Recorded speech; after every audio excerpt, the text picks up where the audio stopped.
அனைவருக்கும் வணக்கம். எதிர்நீச்சல் தொடர்கிறது சீரியலில் இன்றைக்கி எபிசோடில் என்ன நடக்குதுன்னு தான் இந்த வீடியோவில் பார்க்க போகிறோம். தர்ஷனுக்கும் பார்கவிக்கும் கல்யாணம் பண்ணுறதுக்காக பத்திரிக்கைலாம் எழுதி நாள் குறிச்சிட்டாங்க. அந்த சமயத்தில் ராவண ஆதிகுணசேகரன் ஈஸ்வரி அடிக்கிற வீடியோவை நந்தினிக்கு அமைச்சிருந்தார்.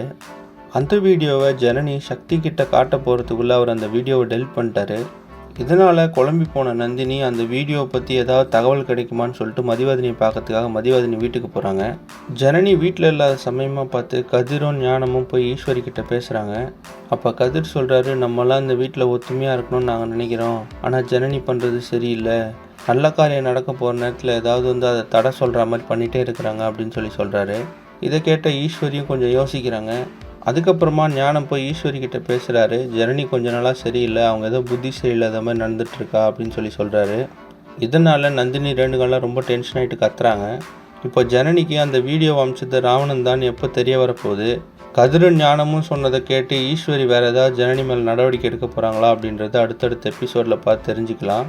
இந்த மாதிரி எதிர்நீச்சல் தொடர்கிறது சீரியல் அப்டேட்ஸ்க்கு நம்ம சேனலை சப்ஸ்கிரைப் பண்ணுங்கள், ஃப்ரெண்ட்ஸ் அண்ட் ஃபேமிலிக்கு ஷேர் பண்ணுங்கள். நன்றி.